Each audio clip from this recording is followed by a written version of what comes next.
तो students the next concept is called Doppler effect. It is called as Doppler effect. Okay, what do you mean by Doppler effect? Let me tell you. मैं example के तौर पे थोड़ा बताना चाहता हूं कि डोपलर इफेक्ट होता क्या है, होना क्या है. ओके, तो please all of you understand the Doppler effect. अभी मुझे बताओ, अभी नाउ डेज तो चलो ठीक है, सब बंद है, बट जब आप कुछ ट्रेन से कभी सफर किया होगा, most of the students travel by train. Okay, जब आप प्लेटफॉर्म में खड़े रहते हो, suppose this is called platform, जहां पे आप खड़े हो. ओके, ऐसा कोई तो खड़ा है. Okay, and one train is coming.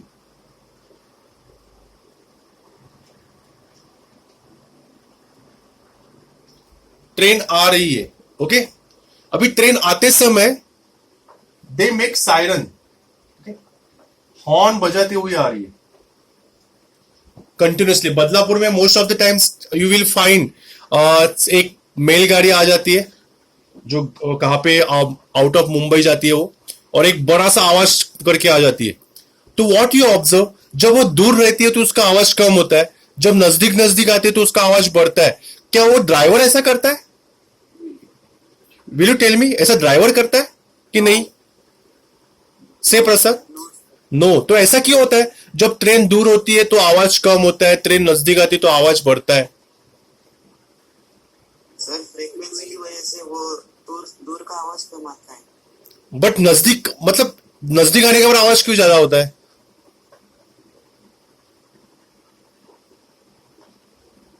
कोई है बताने वाला? एनीवन? क्योंकि हम उसके पास खड़े रहते हैं तो यस, मतलब रोशन इज राइट, बिकॉज जब नजदीक आती है ट्रेन तो सर डिस्टेंस कम हो जाता है. डिस्टेंस कम हो जाता है जिसके वजह से फ्रीक्वेंसी में चेंजेस हो जाते हैं. मतलब frequency changes due to the what? Distance, we will say. जब वो ट्रेन दूर जाती है तो वो ट्रेन जो है वो दूर जाना चालू कर दिया, तो उसकी आवाज बढ़ती है कि कम होने जाती होती है? कम होती है. कम होती है. मतलब there are two motion. when train is traveling towards, this is what? Source. Now I will say this particular train is what? Source of sound, जहां से सोर्स निकलता है. Okay, and this is what? Listener. Listener मतलब सुनने वाला. Train source of sound आ रही है, दूर जा रही है, तो there is a change in what? Frequency of sound. Okay, चलो समझ में आया. बट ऐसा कंपलसरी थोड़ी है. अभी सिंपल एग्जांपल, अगर मैं रास्ते से चल रहा हूं, एक गाड़ी खड़ी है जिसकी गाड़ी स्टेशनरी है. Okay, I feel it is at the stationary. उसका कुछ तो साउंड अचानक से किसी ने सिक्योरिटी गार्ड बजा दिया, तो उसमें से आवाज आ रहा है, पा पा पा, वो सिक्योरिटी अलार्म. किसी ने गाड़ी चुराने की कोशिश किया, तो मैं क्या करूंगा? गाड़ी मेरे पास आएगी कि मैं गाड़ी के पास जाऊंगा? आप लड़के पास जाओ. यस, मतलब that time listener is not stationary. इसमें क्या था?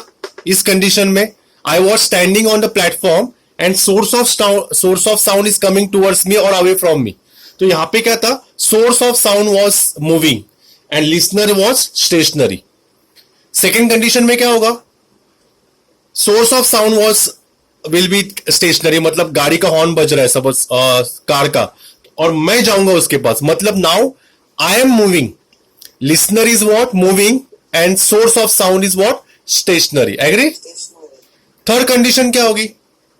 थर्ड कंडीशन, जब मैं रास्ते से चल रहा हूं और सामने से बाइक आ रही है, तो मैं भी चल रहा हूं और बाइक भी आ रही है, तो बाइक का आवाज भी चेंज होगा ना.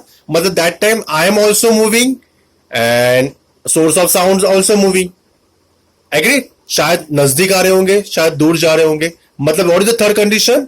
थर्ड कंडीशन जिसमें लिसनर भी चल रहा है एंड सोर्स ऑफ साउंड भी चल रहा है.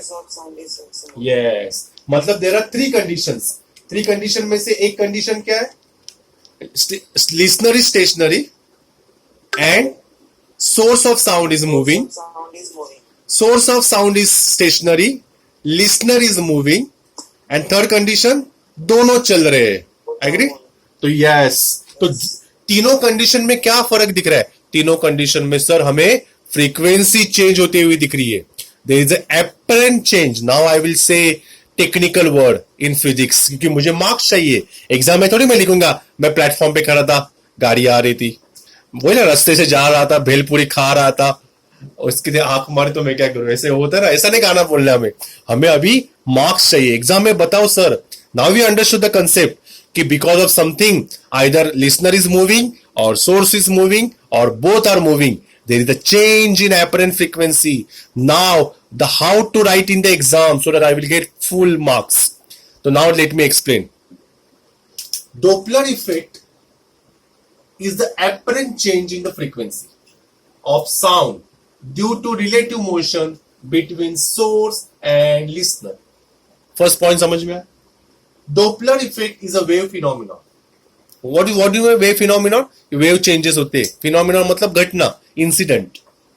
The changes in frequency can be studied under three different conditions. What is the first condition? When source is stationary and listener is moving.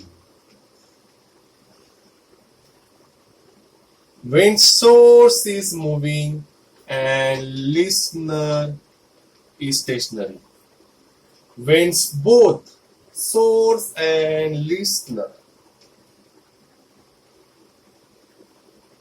both are moving. Understood everyone? Say yes or no.